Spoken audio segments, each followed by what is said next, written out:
Hello students, நம்ம ஒரு புது டாபிக் ரொட்டேஷன் மோஷன் ஆரம்பிக்கலாம். ரொட்டேஷன் மோஷன் படிக்கிறதுக்கு முன்னாடி நம்ம மோஷன் ஓட சில பேசிக் கான்செப்ட்ஸ் ரிவைஸ் பண்ணலாம். நம்ம மோஷன் பார்த்தோம்னா மோஷன் வந்து நம்ம ரெண்டு வகையா பிரிக்கலாம். ஒன்று வந்து டிரான்ஸ்லேஷனல் மோஷன், அடுத்தது வந்து ரொட்டேஷனல் மோஷன். எந்த மோஷன் இருந்தாலும் இந்த டிரான்ஸ்லேஷன் மோஷனும் ரொட்டேஷன் மோஷனோட காம்பினேஷனா தான் இருக்கும். இப்போ டிரான்ஸ்லேஷன் மோஷன்னா என்ன, ரொட்டேஷன் மோஷன்னா என்ன நம்ம பார்த்துடலாம். டிரான்ஸ்லேஷன் மோஷன்ல வந்து ஒரு ப்ராப்பர்ட்டி இருக்கு. அந்த ப்ராப்பர்ட்டி நம்ம ஒரு எக்ஸாம்பிள் வழியா புரிஞ்சுக்கலாம். என்கிட்ட வந்து ஒரு ஆப்ஜெக்ட் இருக்கு, என்கிட்ட ஒரு லார்ஜ் ஆப்ஜெக்ட் இருக்கு. ஒரு எந்த பெரிய ஆப்ஜெக்டா இருந்தாலும் அது வந்து பாயிண்ட் மாசஸ் இல்லைன்னா பாயிண்ட் பார்ட்டிகிள்ஸ் அல்ல ஃபார்ம் ஆயிருக்கும்.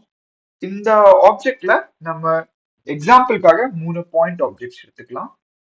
So point 1, point 2, point 3. இந்த ஆப்ஜெக்ட நம்ம இங்க இருந்து டிஸ்பிளேஸ் பண்ணிட்டு நம்ம இங்க மூவ் பண்றோம். இந்த மொத்த ஆப்ஜெக்ட் நான் இங்க இருந்து இங்க டிஸ்பிளேஸ் பண்ண போது இதுக்குள்ள இருக்கிற பாயிண்ட் பார்ட்டிகல்ஸும் டிஸ்பிளேஸ் ஆகும். ஸோ நீங்க பாத்தீங்கன்னா இந்த பாயிண்ட் 1 இங்க வந்துடும், பாயிண்ட் 2 இங்க வந்துடும், பாயிண்ட் 3 இங்க வந்துடும். இந்த ஆப்ஜெக்ட் நான் மொத்தமா எக்ஸ் டிஸ்டன்ஸ் நவுத்துறேன்னா இந்த பாயிண்ட் 1ம் எக்ஸ் டிஸ்டன்ஸ் மூவ் ஆகும், இந்த பாயிண்ட் 2ம் எக்ஸ் டிஸ்டன்ஸ் மூவ் ஆகும், இந்த பாயிண்ட் 3யும் எக்ஸ் டிஸ்டன்ஸ் மூவ் ஆகும். அதே மாதிரி இங்க இருந்து நான் இது வந்து y டிஸ்டன்ஸ் மூவ் பண்றேன்னா இந்த பாயிண்ட் 1ம் y டிஸ்டன்ஸ் மூவ் ஆகும், இந்த பாயிண்ட் 2ம் y டிஸ்டன்ஸ் மூவ் ஆகும், இந்த பாயிண்ட் 3யும் y டிஸ்டன்ஸ் மூவ் ஆகும். ஸோ இதுதான் டிரான்ஸ்லேஷன் மோஷனோட ப்ராப்பர்ட்டி. அதான் இங்க கொடுத்துருக்கு. A body is said to have translational motion if each particle of the body has same displacement in the same time interval. Each particle of the body has same displacement in same time interval. பாத்தீங்கன்னா இதுதான் பாடியோட particles 1, 2 and 3. எல்லா பார்ட்டிகல்ஸ்க்கான displacement வந்து சேமா தான் இருக்கு, X X X. அதே மாதிரி இங்கேயும் எல்லா பார்ட்டிகல்ஸோட டிஸ்பிளேஸ்மெண்ட் வந்து சேமா இருக்கு, ஒய் ஒய் ஒய். இந்த டிஸ்பிளேஸ்மெண்ட் எல்லாம் எதுக்கு ஈக்குவலா இருக்கு, பாடியோட ஓவரால் டிஸ்பிளேஸ்மெண்ட்க்கு ஈக்குவலா இருக்கு. பாடி ஓவராலா எக்ஸ் டிஸ்டன்ஸ் மூவ் ஆகுதுன்னா அதுல இருக்கிற பார்ட்டிகல்ஸும் எக்ஸ் டிஸ்டன்ஸ் மூவ் ஆகும். ஸோ இதுதான் டிரான்ஸ்லேஷனல் மோஷனோட ப்ராப்பர்ட்டி. பாடியோட ஸ்பீட் வந்து வியா இருக்குன்னா இந்த பார்ட்டிகல்ஸ் ஓட வெலாசிட்டி இல்லைன்னா ஸ்பீடும் வியா தான் இருக்கும். என்கிட்ட வந்து ஒரு ஆப்ஜெக்ட் இருக்கு, இந்த இந்த ஆப்ஜெக்ட் ஓட வெலாசிட்டி வந்து வியா இருக்குன்னா இதுக்குள்ள இருக்கிற பாயிண்ட் பார்ட்டிகல்ஸ் ஓட வெலாசிட்டியும் வியா தான் இருக்கும். எந்த கேஸ்ல, டிரான்ஸ்லேஷன் மோஷன் கேஸ்ல. அதே மாதிரி என்கிட்ட ஒரு ஆப்ஜெக்ட் இருக்கு, அதோட ஆக்சிலரேஷன் வந்து ஏயா இருக்குன்னா அதுல இருக்கிற பாயிண்ட் பார்ட்டிகல்ஸ் ஓட ஆக்சிலரேஷனும் ஏயா தான் இருக்கும். ஸோ இது வந்து இது எல்லாமே பாத்தீங்கன்னா டிரான்ஸ்லேஷன் மோஷனோட ப்ராப்பர்ட்டி. ஓகே, ஸோ இந்த ரிசல்ட் நம்ம எப்படி டிரைவ் பண்ணலாம்?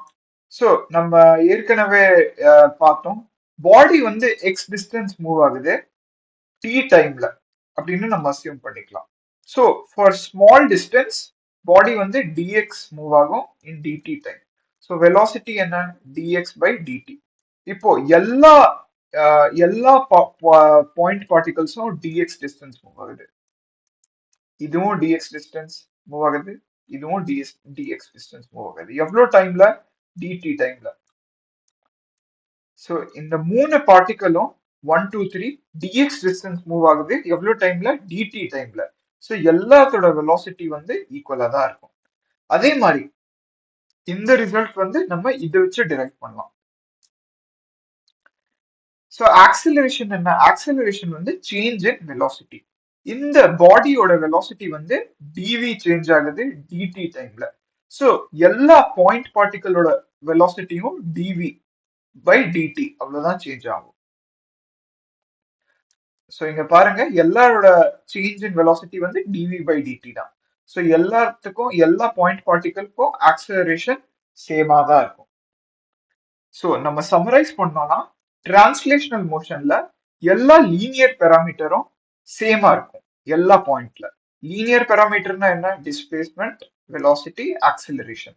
எல்லா பாயிண்ட்லயும் டிஸ்பிளேஸ்மெண்ட் சேமா இருக்கும். எல்லா பாயிண்ட்லயும் டிஸ்பிளேஸ்மெண்ட் சேமா இருக்கும். எல்லா பாயிண்ட்லயும் வெலாசிட்டி சேமா இருக்கும். எல்லா பாயிண்ட்லயும் ஆக்சலரேஷன் சேமா இருக்கும். இதுதான் டிரான்ஸ்லேஷன் மோஷனோட ப்ராப்பர்ட்டி. அடுத்தது நம்ம ரொட்டேஷன் மோஷன் அப்படின்னா என்னன்னு பாத்துக்கலாம். எந்த காம்ப்ளிகேட்டடான ஆப்ஜெக்ட் இருந்தாலும் அது வந்து சின்ன சின்ன பார்ட்டிகல்ஸால தான் ஃபார்ம் ஆயிருக்கும். ஸோ நம்ம எக்ஸாம்பிளுக்கு இந்த ஃபேன் எடுத்துக்கலாம். ஸோ இந்த ஃபேனோட பிளேட்ல பாத்தீங்கன்னா இந்த மாதிரி நிறைய சின்ன சின்ன பாயிண்ட் பார்ட்டிகல்ஸ் இருக்கும். இந்த மாதிரி. ஸோ நீங்க நல்லா நோட்டீஸ் பண்ணீங்கன்னா இந்த எல்லா பாயிண்ட் பார்ட்டிகல்ஸும் ஒரு சர்க்குலர் மோஷன்ல தான் சுத்தும். இந்த மாதிரி.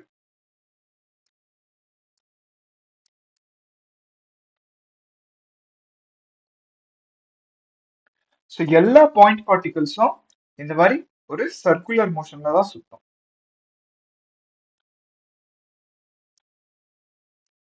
ஓகே, எல்லா பாயிண்ட் பார்ட்டிகலும் ஒரு சர்க்குலர் மோஷன்ல சுத்துது. அந்த சர்க்குலர் மோஷனோட சென்டர் என்ன? அதாவது இந்த ஃபேனோட சென்டர் தான் இந்த சர்க்கிளோட சென்டர். நீங்க இந்த மாதிரி எவ்வளவு கான்சென்ட்ரிக் சர்க்கிள்ஸ் இருந்தாலும் பரவாயில்ல, எல்லாத்துக்கும் ஒரே ஒரு சென்டர் தான் இருக்கும். இந்த சென்டர், இந்த சென்டர் வழியா பாத்தீங்கன்னா ஒரு பர்பெண்டிகுலர் லைன் அப்படி பாஸ் ஆகும். சோ இந்த பர்பெண்டிகுலர் லைன் தான் நம்ம ஆக்சிஸ்னு சொல்லுவோம். ஆக்சிஸ்.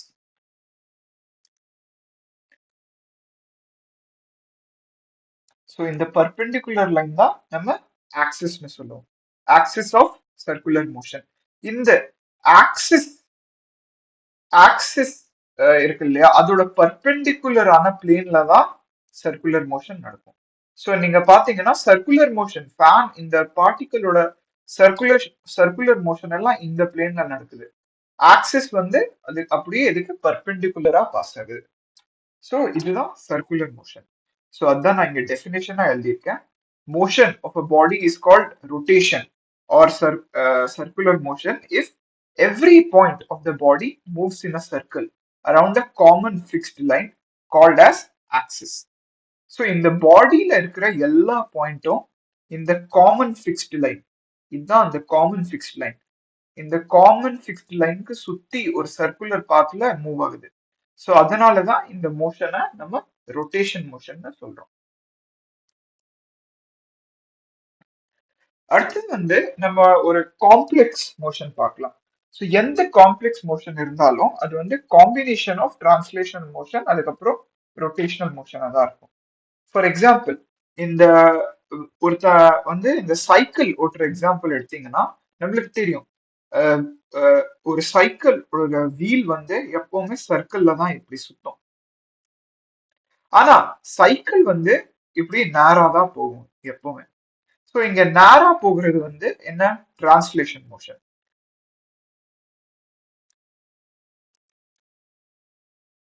ஆனா இந்த சைக்கிள் ஓட வீல் இப்படி சுத்தது இல்லையா, அது என்ன? அது வந்து ரொட்டேஷனல் மோஷன். ஸோ இந்த ரொட்டேஷனல் மோஷன் வந்து இந்த டிரான்ஸ்லேஷன் மோஷன் ப்ரொடியூஸ் பண்ணது, டிரான்ஸ்லேஷன் மோஷன் வந்து ரொட்டேஷனல் மோஷன் ப்ரொடியூஸ் பண்ணது, வைஸ் வெர்சா. ஸோ இந்த combination of rotation and transfer motion தான் நம்ம சேர்த்தி டிரான்ஸ் ரொட்டேஷனல் மோஷன் அப்படின்னு நம்ம சொல்லுவோம். I hope this is clear. இப்போ நம்ம ஒரு ரொம்ப முக்கியமான term moment of inertia define பண்ணலாம். மொமெண்ட் ஆஃப் இனர்ஷியா வந்து இனர்ஷியாக்காக அனலோகஸான ஒரு ப்ராப்பர்ட்டி. இப்போ இனர்ஷியானா என்ன? இனர்ஷியா வந்து simply resistance to translation motion. அதே மாதிரி நம்ம மொமெண்ட் ஆஃப் இனர்ஷியா டிஃபைன் பண்ணுவோம். மொமெண்ட் ஆஃப் இனர்ஷியானா என்ன? மொமெண்ட் ஆஃப் இனர்ஷியானா ரெசிஸ்டன்ஸ் டு ரொட்டேஷனல் மோஷன். இனர்ஷியானா ரெசிஸ்டன்ஸ் டு டிரான்ஸ்லேஷனல் மோஷன். அதே மாதிரி மொமெண்ட் ஆஃப் இனர்ஷியா என்ன? Resistance to rotational motion. இது வந்து நம்ம ஒரு எக்ஸாம்பிள் வழியா புரிஞ்சுக்கலாம். என்கிட்ட வந்து 2 ஸ்பியர் இருக்கு. ஒன்னு வந்து பெரிய ஹெவியான ஸ்பியர், இதோட மாஸ் வந்து பாத்தீங்கன்னா 300 kg. அடுத்தது வந்து ஒரு குட்டி ஸ்பியர். இந்த குட்டி ஸ்பியரோட மாஸ் வந்து பாத்தீங்கன்னா 30 kg தான். இப்போ நான் உங்ககிட்ட ஒரு கேள்வி கேட்கிறேன். இதுல இருந்து எந்த ஸ்பியர் புஷ் பண்றது ஈஸியா இருக்கும்? 300 kgயா 30 kgயா? சோ நீங்க சொல்லுவீங்க கண்டிப்பா 300 kg ஸ்பியர் தான் தள்ளுறது கஷ்டமா இருக்கும். ஏன்னா அதுகிட்ட மாஸ் அதிகமா இருக்கு. சோ ஒரு ஆப்ஜெக்ட் கிட்ட மாஸ் அதிகமா இருக்குன்னா நம்ம அதுகிட்ட இனர்ஷியா அதிகமா இருக்குன்னு சொல்லலாம். சோ ஒரு ஆப்ஜெக்ட் கிட்ட இனர்ஷியா அதிகமா இருந்ததுன்னா அது நவுத்துறது கஷ்டம். சோ இனர்ஷியா வந்து நம்ம எங்க டிஃபைன் பண்றோம்? இனர்ஷியா வந்து நம்ம டிரான்ஸ்லேஷன் மோஷன்ல டிஃபைன் பண்றோம். சோ ஒரு ஆப்ஜெக்ட் கிட்ட மாஸ் அதிகமா இருக்குன்னா அது கிட்ட இனர்ஷியா அதிகமா இருக்கும். சோ அந்த ஆப்ஜெக்டோட மோஷன் வந்து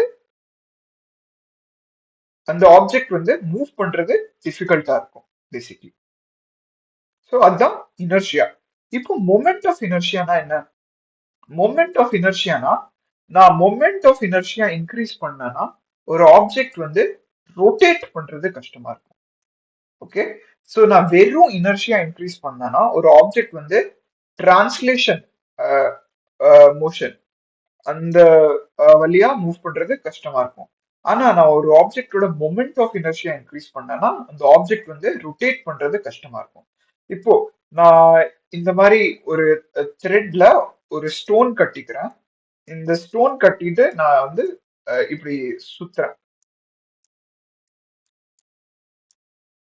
சோ நீங்க நோட்டீஸ் பண்ணுவீங்க இந்த த்ரெட்டோட லென்த் வந்து இன்க்ரீஸ் பண்ண இது வந்து சுத்துறது கஷ்டமாயிட்டே போகும். ஃபார் எக்ஸாம்பிள் என்கிட்ட வந்து ஒரு ஆக்சிஸ் ஆஃப் ரொட்டேஷன் இருக்கு.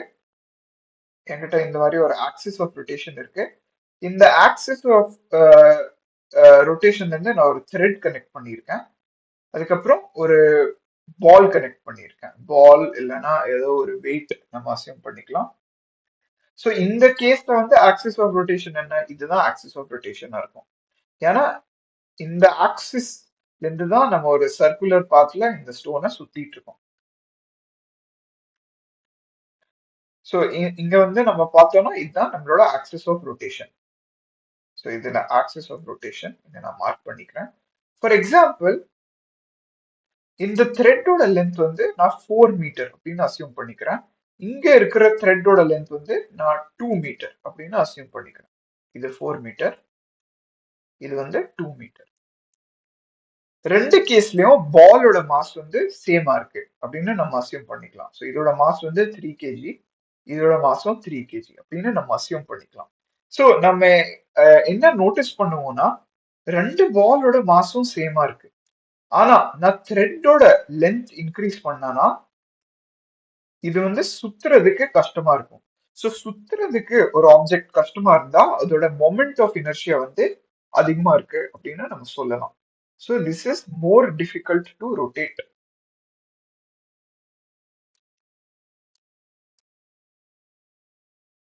ஸோ மோர் டிஃபிகல்ட் டு ரொட்டேட்னா more moment of inertia.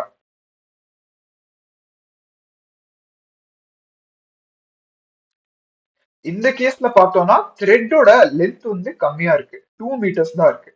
So இங்க வந்து இது வந்து less difficult to rotate.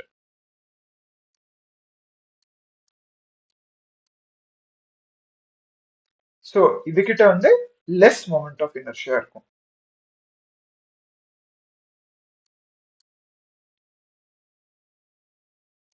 So நம்ம என்ன கன்க்ளூட் பண்ணலாம்?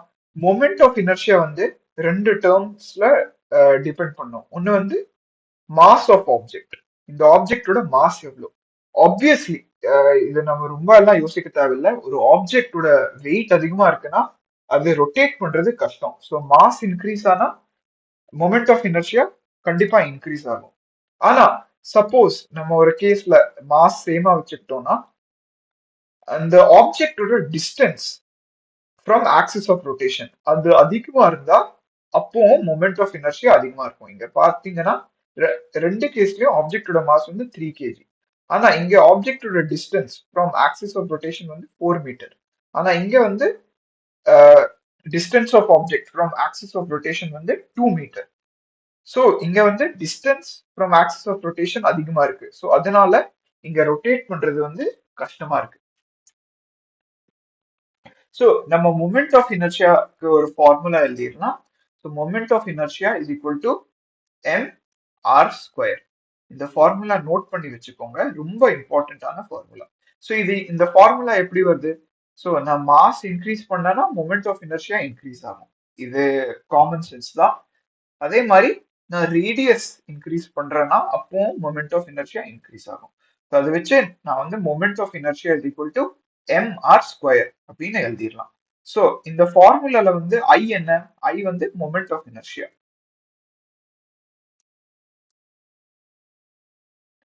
M என்ன? M வந்து mass of object. R என்ன? Distance of object from axis of rotation.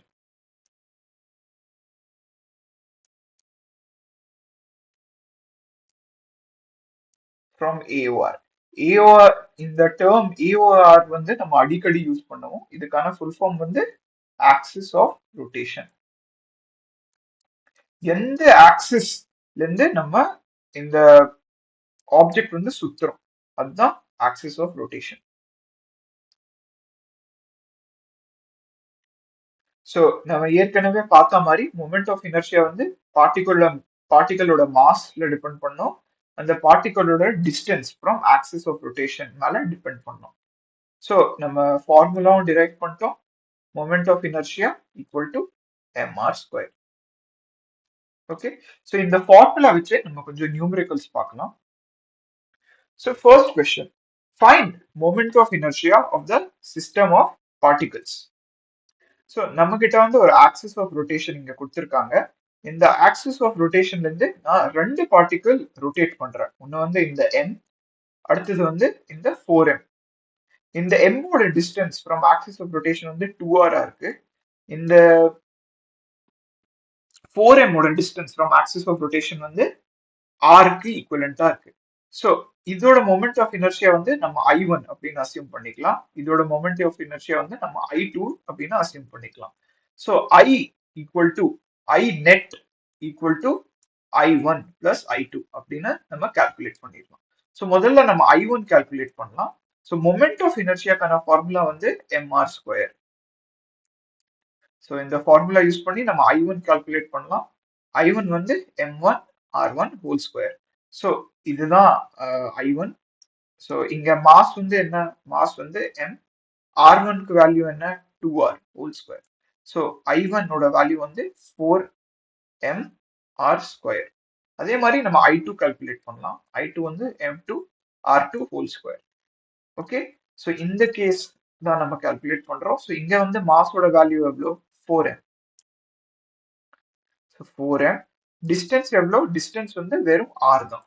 So moment of inertia I2 வந்து எவ்வளோ இருக்கும்? 4m r square. ஸோ இங்க வந்து நீங்க ஒரு விஷயத்தை அப்சர்வ் பண்ணலாம். இங்க மாஸ் கம்மியா இருக்கு, ஆனா distance from axis of rotation அதிகமா இருக்கு. இங்க மாஸ் அதிகமா இருக்கு, ஆனா distance from axis of rotation கம்மியா இருக்கு. ஸோ ரெண்டு கேஸ்லயும் நம்மளுக்கு ஈக்குவலான மொமெண்ட் ஆஃப் இனர்ஷியா தான் கிடைச்சிருக்கு.